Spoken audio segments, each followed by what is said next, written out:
over 46 years, and 26 of that as the county clerk. So I know a little bit about elections.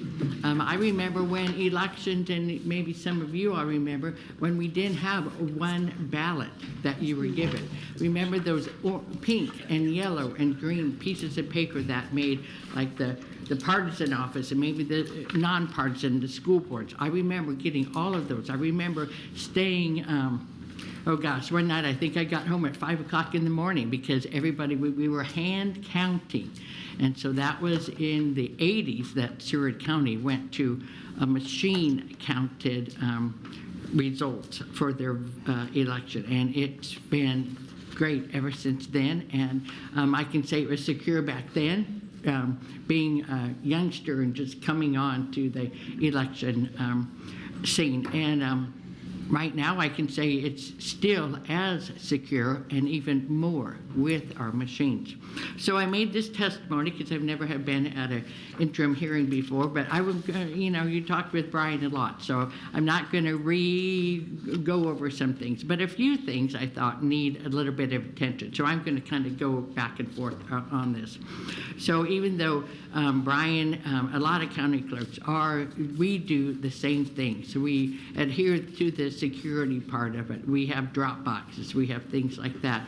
So, but I'm just kind of a medium, kind of a smaller medium, I guess. I have about 12,000 voters, and so he has hundreds of thousands. And so anyhow, just on a smaller, I don't have 9 machines, I have 1, as most county clerks do.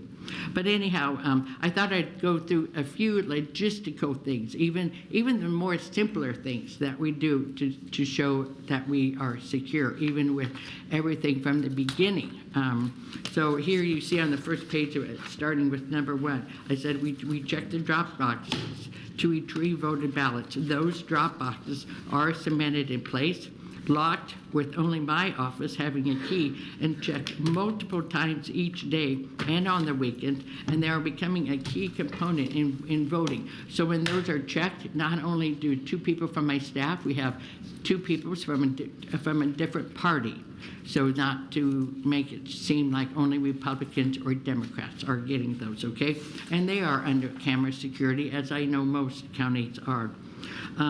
One thing you talked about was early voting. Well, I have this kind of little motto these days that convenience is the name of the game. And right now, you have young voters who, they don't even go to the banks anymore. They don't even do anything with checks. They don't even write a check. They do everything online, and that's what they want, convenience. They don't want to have to go to the bank to deposit a check.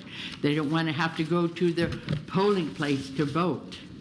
They want to be able to vote, have it sent to them, and then they vote. And I can say that until we had voter ID, I think it was almost more secure than going to the polling place. Because at that time, when somebody requests a ballot, their signature is checked, and now with the ID component, their driver's license, unless they use something else, is checked also. So, and they bring that ballot back on all types of hours. We have a camera on ours. We see them, those kids depositing, because I do have Concordia University in Seward. We see them depositing that at 2 o'clock in the morning.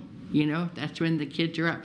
We have the young families who their kids are, they are in a lot of sports and a lot of activities. They want to do it on the weekend. They want to do it at 6 in the morning when they've on their way to work in the morning. So it's not only those that also want the time to read, and I don't have as many questions on my ballot, but I do have 8.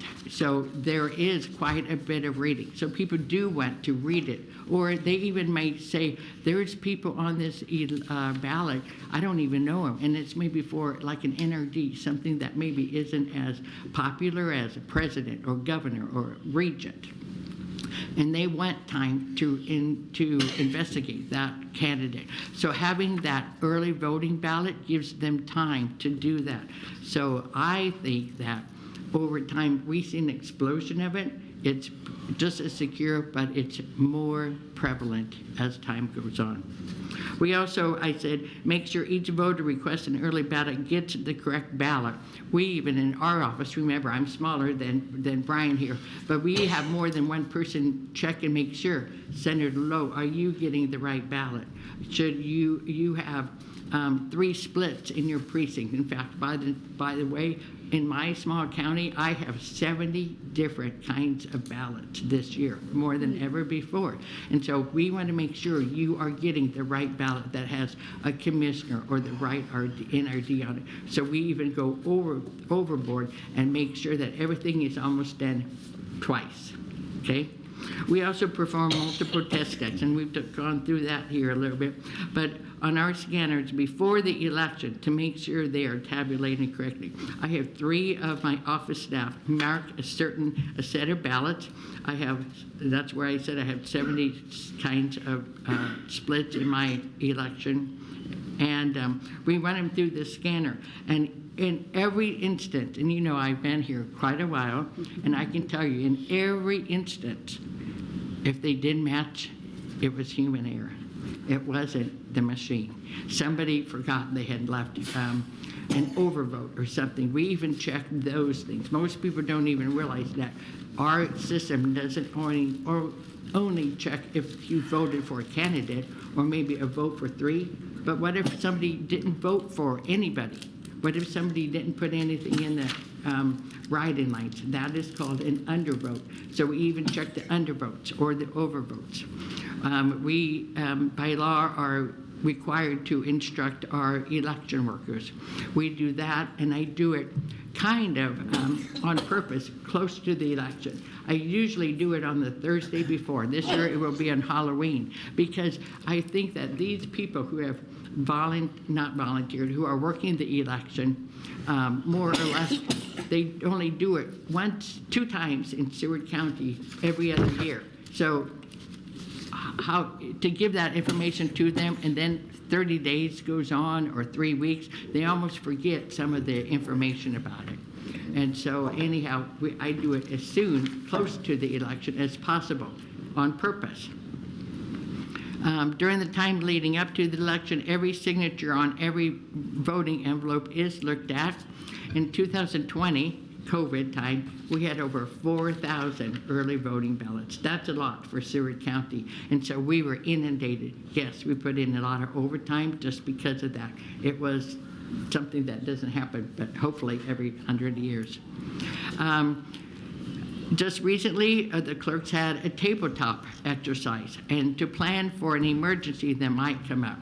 We want people to think that, okay, if there is something happening, let's say a polling place has a gas leak. Brian had something like that happen in Douglas County. We had a county way up north that their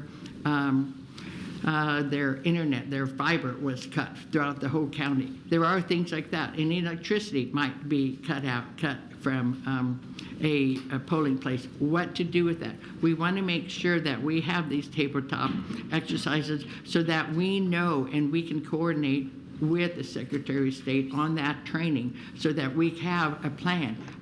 We don't want people to think, oh my gosh, she took the ballots home. What did she do with them? You know, we want a plan so that it wouldn't appear questionable, and we would go directly to a named second location for that emergency if it happened. So those are just a handful of processes we do, something that hasn't been talked about so much before, but I thought I would bring it up. I do want to make a couple notes here I did about stuffing the ballot box. Somebody said something about that before. Well, I can tell you that if I had a drop box, first of all, if any of you have voted early, you put your ballot in an envelope and we check the signature. I'm not sure how anybody can stuff ballots in there that would have an identical signature that we have on record in our registration database. That's about all. I don't want to go any further if you've already had quite a few questions with Brian, but this is from a smaller perspective. Thank you much, Sherry Schweitzer from Seward. I know. Our chair, It's a tongue twister, let me know. our Let me chair, tell you. Senator Brewer, had to step out, so I'm going to sit in. Are there any questions? Wow.